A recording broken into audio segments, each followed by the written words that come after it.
In this section, we're going to be covering two important topics, and these topics broadly refer to what happens after the private equity investment is made. The first part of it is to do with use of funds, how, like any investor, the private equity fund will like to know how the money is going to be used. This is clearly, in many cases, an object of prior agreement ahead of the deal, and we're going to review some of the issues. That clearly the idea of the use of the funds is that they're going to be put to work to make the performance of the company better, and we'll see the slight differences whether we're talking about venture, growth, and other types of investments. And the second topic is bolt-on acquisition opportunities. In many cases, the company and the private equity fund have signed up together at the moment of investment to help grow the company, not just organically, but through acquisitions. And this is clearly something that would normally have been discussed in advance, either by targeting specific acquisitions at the moment of the investment to be made later, or a general intention to grow by acquisitions and looking at the specifics a little bit later. But it would be very probable that this strategy would have been discussed. And so who seeks a bolt-on acquisition opportunity is any ambitious company who is backed by private equity seeks a bolt-on acquisition opportunity because it can accelerate growth, and it can be faster growth than organic growth. And the role of the PE fund in helping with this, it can be several. One is to act as a kind of investment banker, helping the company negotiate the deal. And secondly, to act as a kind of orchestrator of integration, because many companies may have never done an acquisition or only very small ones, and the PE fund can bring expertise in integration of acquisitions, either directly or by bringing in, for example, a non-executive director who may be able to help. The objectives of Module 5 are to determine the use of funds and make the distinction between money in and money out, look at CapEx, debt reduction, working capital, and finally bolt-on acquisitions. Determining use of funds, money in versus money out. Money out is defined as that portion of a private equity investment that does not go into the company through a capital increase, most typically, but instead is used to purchase existing shares from the existing shareholders. In other words, the money goes into the pockets of the existing shareholders rather than being put to work in the company. Money in is that portion of the private equity that is injected into the company and put to work.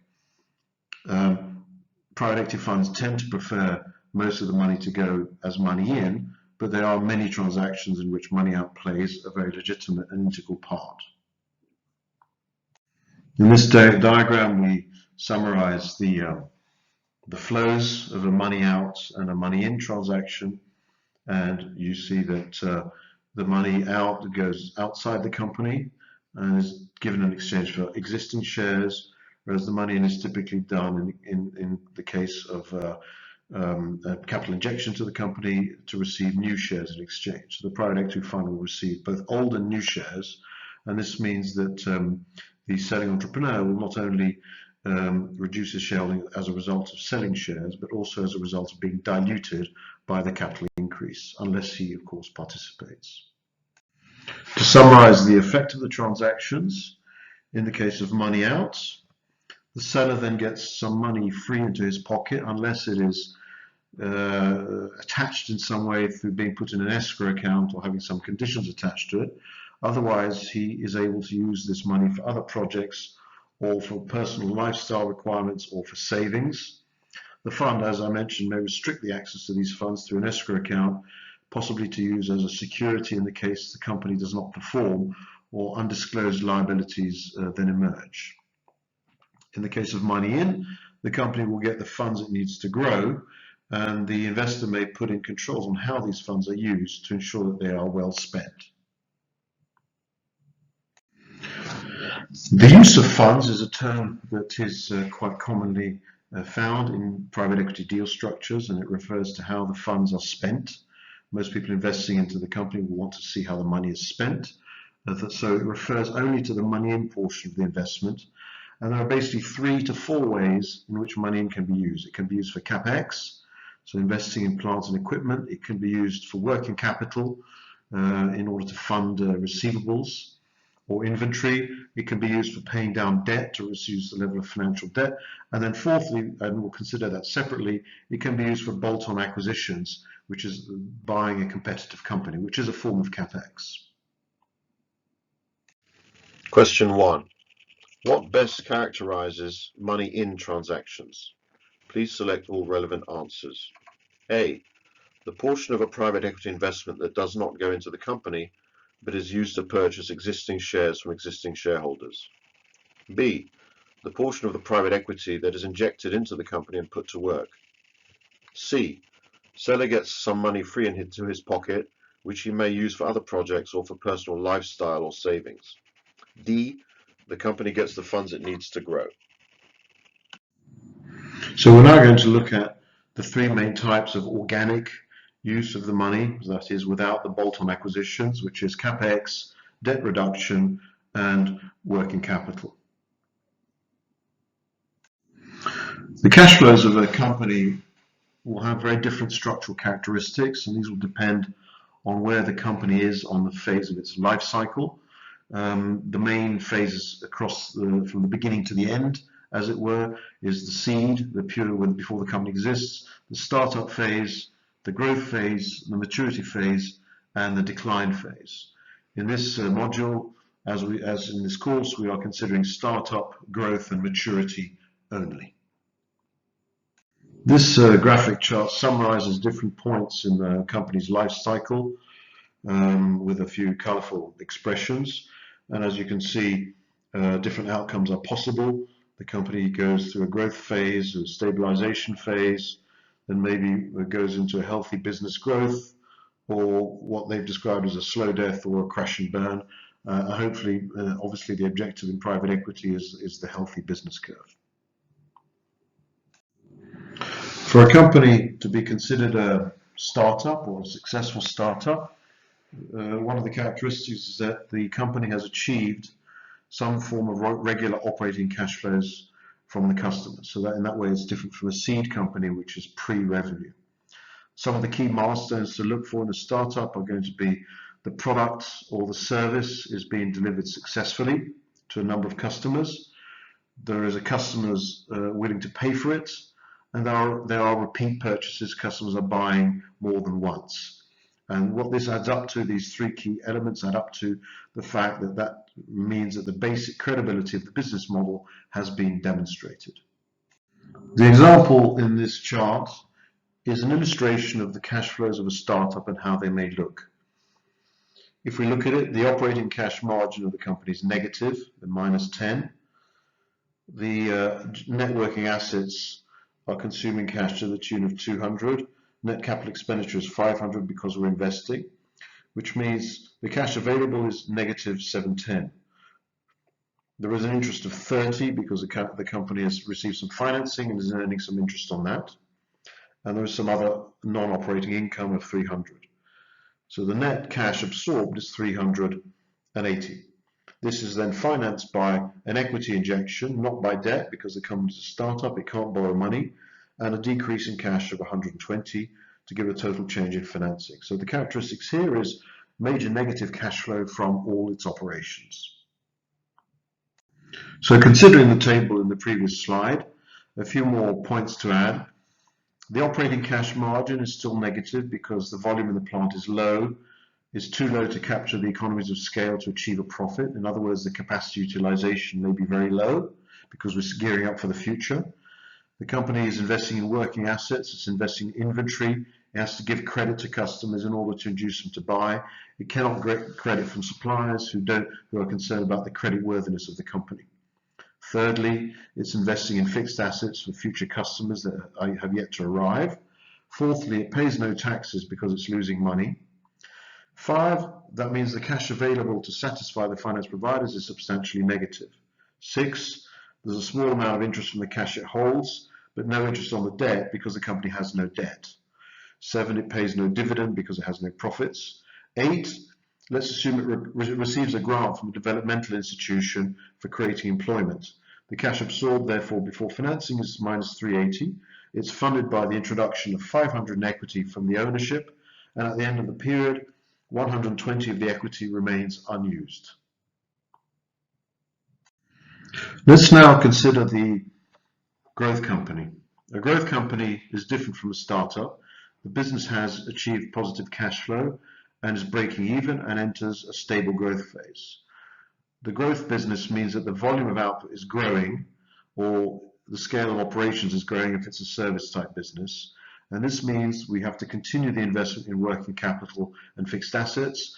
And unlike the startup, the market share is growing. In the startup, we were investing for the future, so we had capacity without market share. Now we have a growing market share. Let us now consider the table in this slide, and we can contrast that table to the previous example of the startup. Now we have an operating cash margin of 1,000, net working assets of minus 400, net capital expenditure of 900, taxation of 300, leaving minus 900, 600 to satisfy the finance providers, net interest of minus 100, other non-operating income of 100, giving us net cash absorbed before financing of 600. We finance this by an increase in equity of 300, an increase in debt of 210, and a decrease in cash of 90.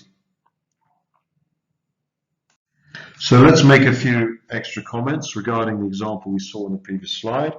We now see that the operating cash margin is now positive, so the company has the clients and is generating the cash flow. Secondly, it's still investing in the working assets because it's growing its output very strongly. It needs more inventory, the debtors grow, the suppliers are starting to extend credit, which somewhat mitigates the growth in the debtors. Thirdly, it's still investing in fixed assets as it's growing, and it still needs to expand its capacity. Fourthly, it's paying some taxes, but not a lot. 5, the cash available for finance providers is still negative because it's making investments faster than it is generating cash.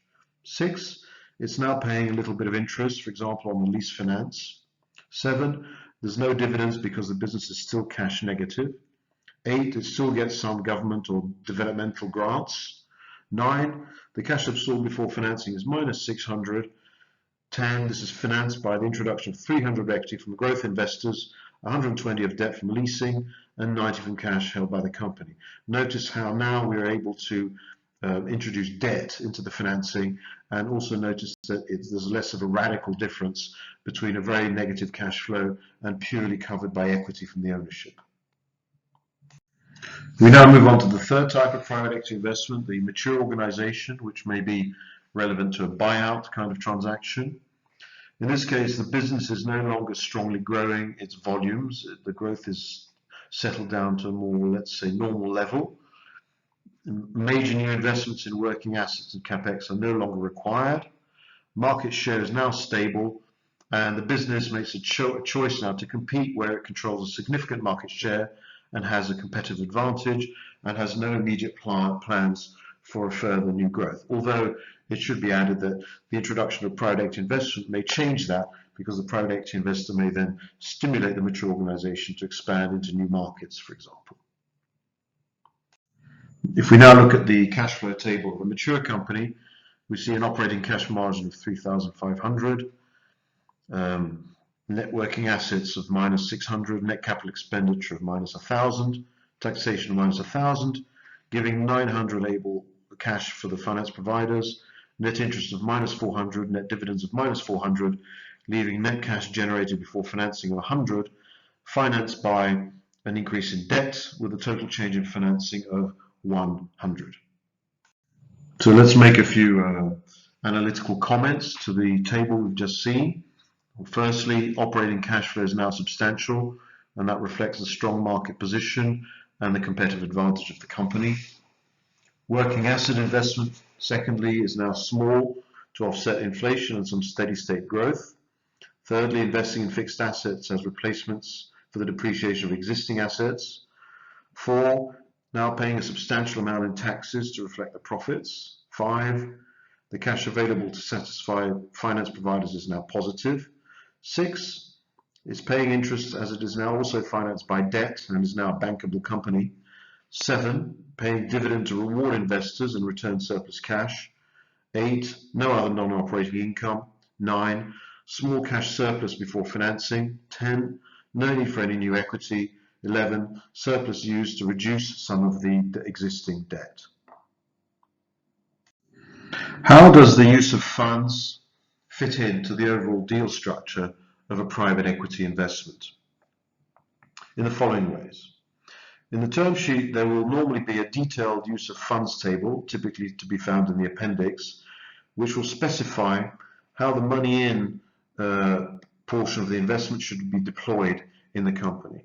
And this will often be in quite some detail. The CapEx, working capital, debt reduction will be general categories, and we may get much more detail of how the money should be spent.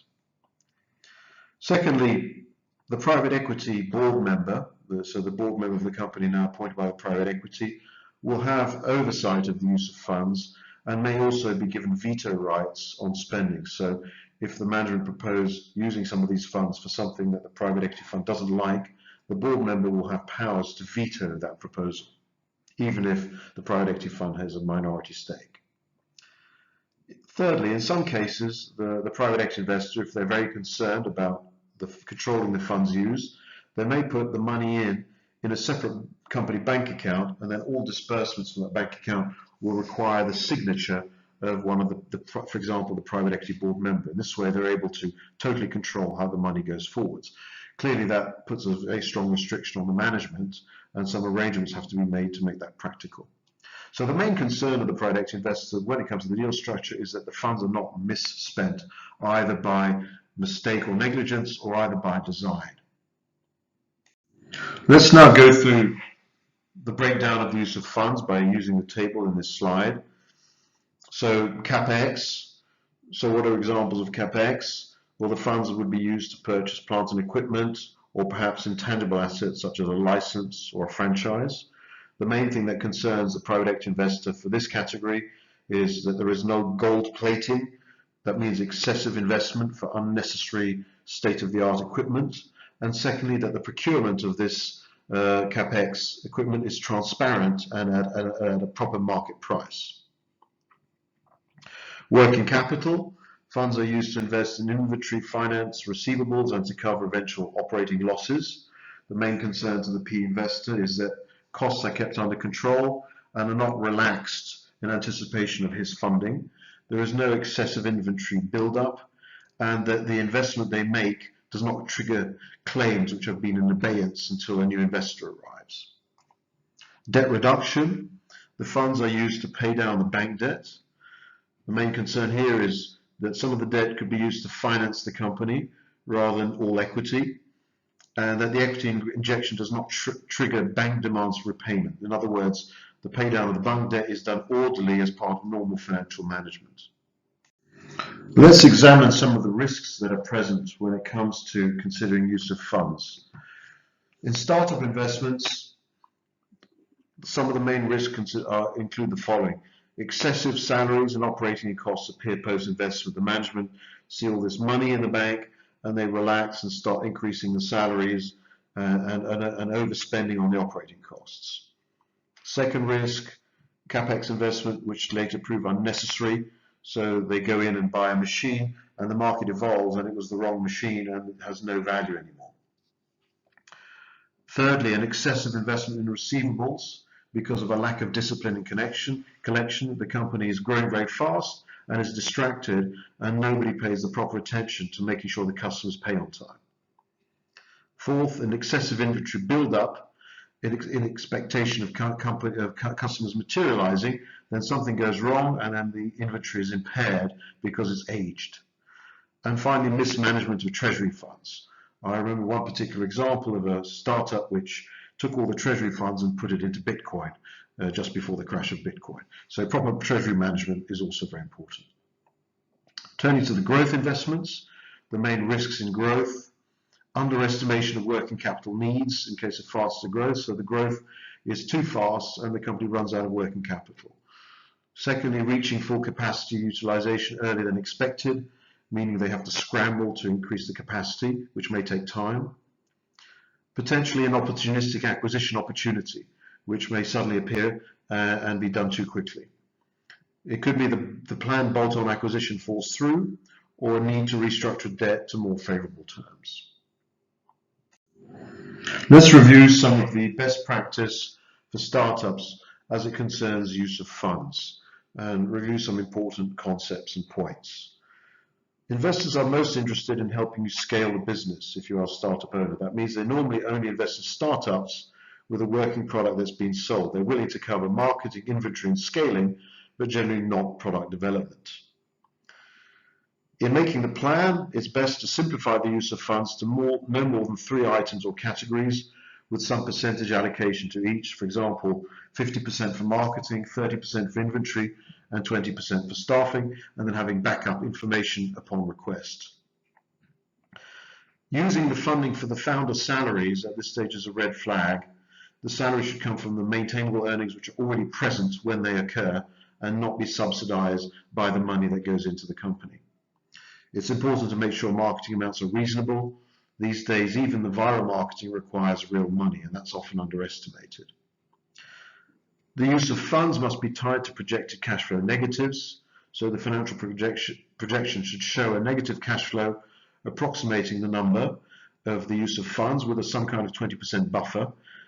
Investors are neither interested in giving money to keep in the bank for backup, nor in having a mistake and then having to scramble to raise more money through a bridging loan. Both of those will not be appreciated. Tie the use of funds to real traction milestones. So a valid milestone might be closing a specific big name customer. It might mean getting your first 100,000 social media followers by a certain target date.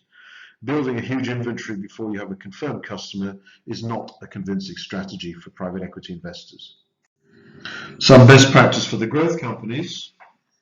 The existing technical assets should be in good condition and well managed and operating close to full capacity. Investors do not want to build a large factory which is not utilized or discover that the existing factory is at very low capacity utilization. If a bolt-on acquisition is planned, a detailed integration plan should have been elaborated, including resourcing of the execution. It's also required to produce evidence that as the company scales up, the trade terms will improve and the banking terms will become more competitive, and that should be built into the forecasts. MIS systems of the company should be equipped to cope with the increase in volume and the consequent increase in complexity of the information flow. Some specific risks for growth companies.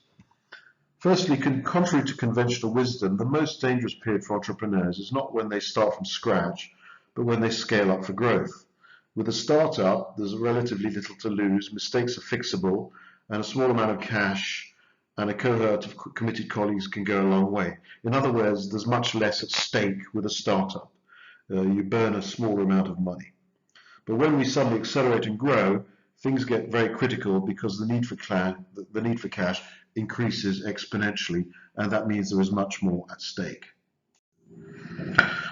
A few tips for funding a growth company. Use multiple sources of finance. Many entrepreneurs who are propelled into a sudden growth trajectory think mostly about raising risk-sharing equity investment from venture capital or private equity.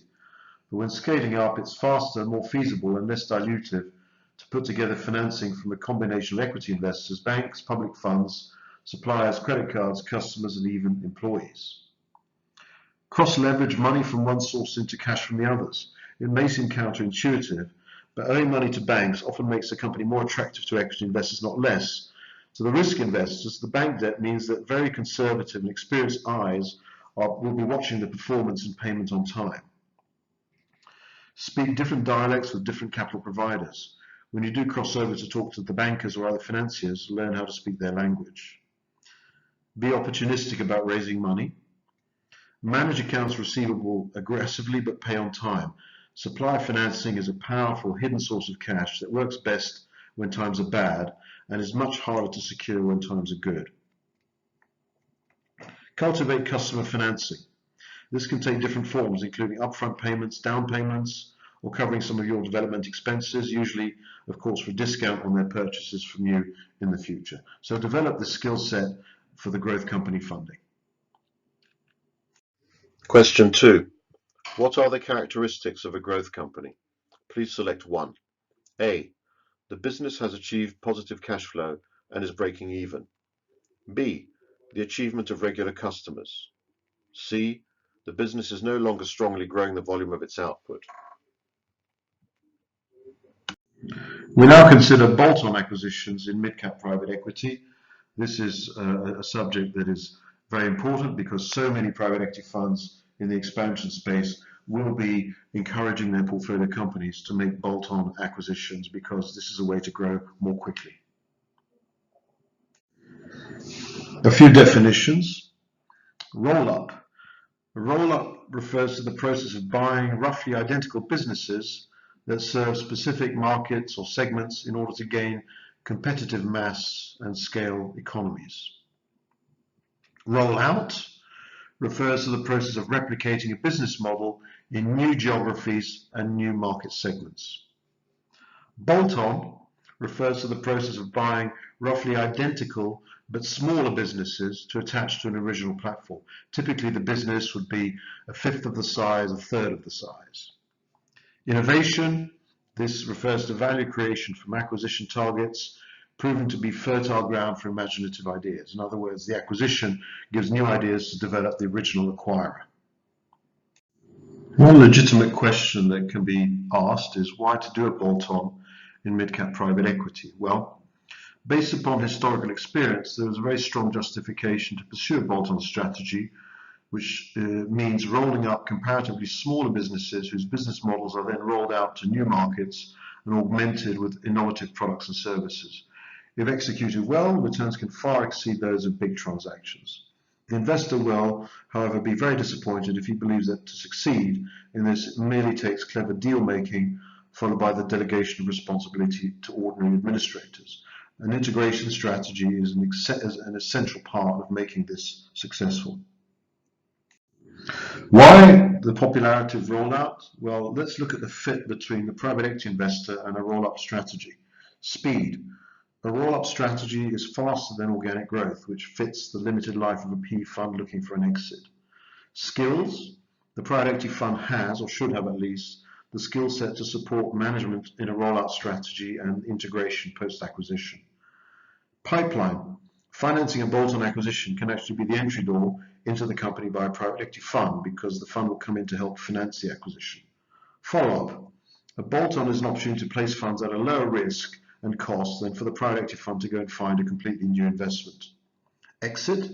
A successful roll-up will enhance the quality of the overall company, producing a higher exit multiple and increasing the chances of exit. LPs.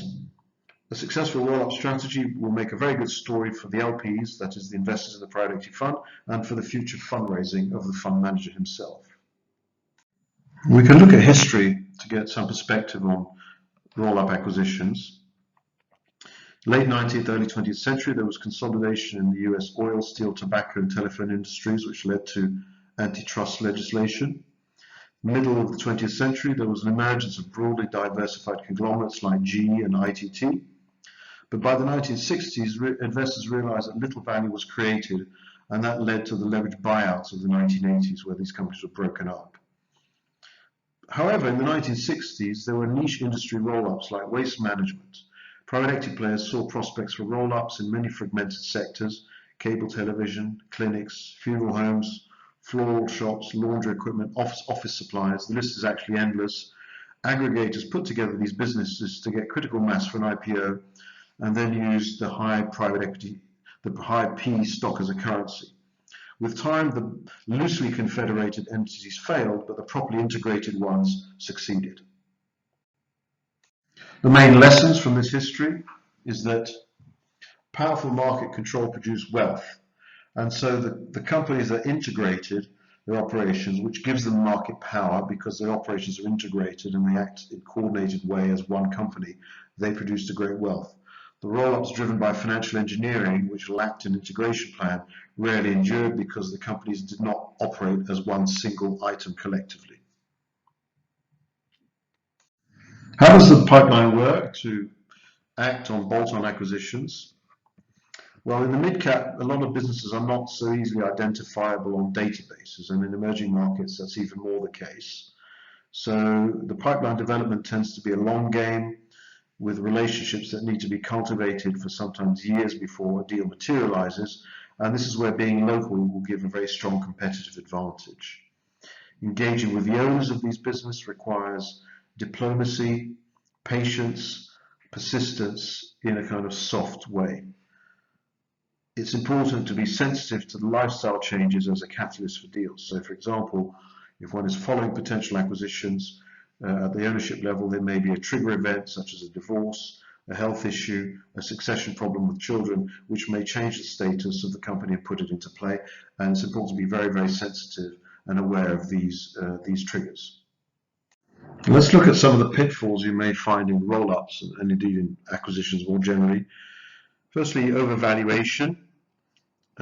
It's often the case in the excitement of a transaction, particularly if it's a competitive bid, that a high price is paid. And the rule here is only pay this high price if the team has already demonstrated they can integrate. In other words, there's an in-house resource that has a track record of being able to integrate an acquisition. Otherwise, it's too high risk to acquire. Seeking excessive bargains. This is a reputational issue, being perceived as a kind of bottom fisher in the market by potential owners of other companies may generate a counter reaction or a closure towards any potential discussions. Spin out. This means there's a group of mutineers who might not like being acquired and they abandon the company and set up a new operation in competition. Other issues may be there may be some toxic assets in the acquired company or some litigation going on. And the managerial issue might be that the former owners are not team players. So it may be the case where the former owners become part of the problem and are unable to integrate into the larger group and have to leave. Some other roll-up pitfalls could be a clash of cultures. This could be both a question of the corporate cultures. So, the acquiring company is a bit more bureaucratic, the acquired company is a bit more entrepreneurial and unstructured, and this creates a morale problem. The other problem with cultural clash could be national culture clash. So, a British company acquires a French company, and basically there's some problems between the British and the French mentalities, which get in the way of a successful operation. Another problem might be to buy a local competitor which doesn't integrate and remains a competitor, although it's owned by the company now. It could be that we've got deal makers who are not able to operate a company. We've got operators of the company who are not deal makers, so the management is unable to do deals. Operators who are not innovators, fraud, or buying late in the cycle, being a Johnny-come-lately and too late before the consolidation's already happened. Some of the main success factors for roll-up will be addressing the typical problem of a lack of management resources, remote management, or overpriced and poorly managed integration. So good management means implementing the best practices, taking advantage of development strategy, restraining costs, and the roll-up, if done properly, it should have the potential for a strong chance of short-term replication via startups in additional markets and the possibility to have good innovation. The maths of the cost is the total roll-up cost is equal to the purchase price plus the integration costs minus the available synergies. And many people will forget the second item, these integration costs. And so how do we manage this? Well, the purchase price is we have to buy a good value. The synergies, we need to find the best practices in each acquisition, get employees to commit to change in the way that's required, and managers have to commit to take initiatives to make that change happen. In terms of the integration costs, we need the financial resources to support the investment. There needs to be leadership in place to manage the consolidated entity, and we need to be able to replace management when required.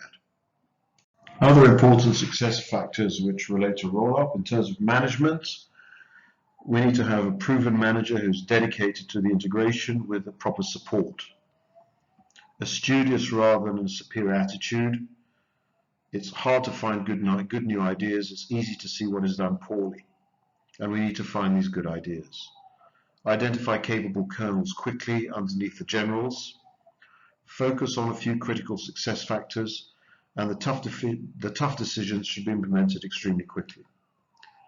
Employees will have a tendency to agree and not speak out. implement quickly new benefits to reduce the anxiety of employees. Some work can be done up front in terms of allaying anxiety, but the only real way to reduce anxiety forever is the passage of time when employees will see that everything is going in the right direction. What does an ideal roll-up opportunity look like? Well, we divide it first on the table between external factors and internal factors. So let's look at external factors.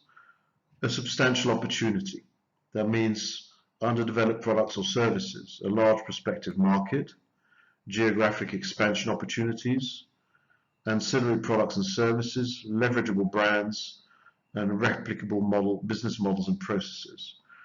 And so for the opportunity to qualify as a good opportunity, at least a reasonable number of these factors should be in place, probably at least 3, if not 4. Secondly, competition should be lethargic or fragmented. If we do have another strong competitor in the market, that means we'll have a quick reaction, and we may trigger an unpredictable scenario where that strong competitor may go and seek funding and have a competing roll-up strategy with ours. Thirdly, the price of the acquisition should be value priced, because overpaying is like getting on a treadmill much too fast. We're very unlikely to get a return. The only exception being if we have a proven acquisition integration team in the company and we're doing it to stop a strong competitor do it if we don't do it. Internal factors, the acquisition should leverage the buyer's experience. This will reduce the integration cost because we're investing in a business we understand, and the acquisition should leverage the buyer's resources. If we need to have in-house resources to reducing the costs and finding those synergies. And not having those resources means that the acquisition will not be integrated, which increases the risk dramatically. Let's now summarize the key success factors for bolt-on acquisitions. Obviously, one of the things to bear in mind is at this point, the private equity fund is now a partner or one of the owners of the initial company, which is being used as the platform in order to execute bolt-on acquisitions or a buy and build strategy. This means from the point of view of managerial dynamics that are involved, the PE fund manager in some capacity, the management of the company, and indeed hopefully the advisor to the company who will hopefully have stuck around post the deal. So what are the key success factors? And what are the respective roles of the PE manager and the company's management? Because that is also one of the important managerial questions about post-investment integration.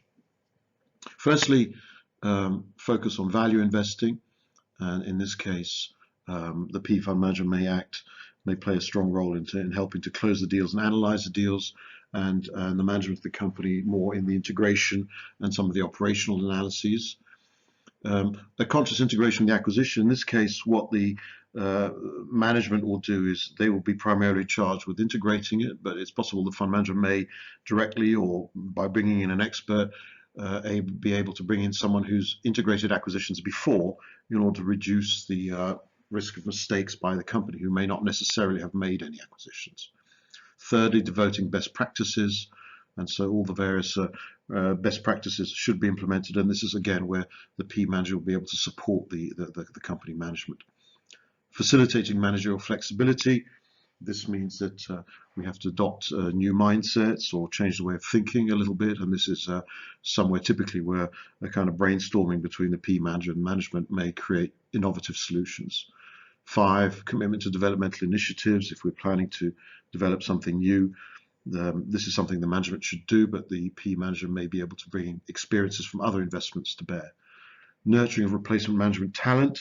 This is a medium-term exercise and an HR question. Again, the PE manager may help the management by sourcing potential talent. Implementation of productivity measures. These often will tend to get delayed with other priorities, and here the PE manager may be able to help the management potentially by, for example, seconding a member of staff to help execute a project. 8, keep a focus on sales and customers. This relates to a general disciplined approach. And 9, vigilance over costs, which again is fairly self-explanatory and where a good management reporting system will be a key success factor. Question 3. Which is one of the success factors in a roll-up? Please select one answer. A. Former owners are not team players. B. Good management means implementing best practice, taking advantage of development strategy and restraining costs. C. Buying a local competitor which stays competitive to the acquirer. D. Buying late in the cycle or in an ephemeral industry. We now consider an exercise which is a fundamental exercise for acquisition integration, which is the Artemis case, in which we are trying to model the effect of one supermarket chain acquiring a competitive supermarket chain. And along with this exercise, there is a financial model which allows us to examine financially the different integration decisions which are made. And so the exercise consists in making a strategic analysis and translating this into inputs for a financial model. And the financial model will estimate whether the acquisition is value creating or value destroying. And the objective of the exercise is that the model should result in a value creating exercise, which will be the solution of this exercise, which may have different values, but the correct solution should be configuring the decisions so that value is created rather than destroyed. In Module 2, we've covered 3 building blocks of private equity. The first is the concept of money in versus money out, which is important that anybody studying private equity understands. Money in refers to money that goes into the company, and that money has a characteristic is that it's been put to work. So that's the primary use of that money. Money out is money given to the existing shareholders to purchase their shares. And that can have 2 objectives. The first objective can be simply that it allows a private equity fund to acquire the company, so to meet its investment target. And the second objective is that it can be used as part of a more complicated deal structure in order to incentivize the entrepreneur by having part of that money out put in escrow, for instance, in order to protect the private equity fund with respect to the company's future performance. Secondly, we reviewed the 3 types of uses of funds. So funds invested in a company are going to be used either for repayment of debt, for capital expenditure, or for working capital.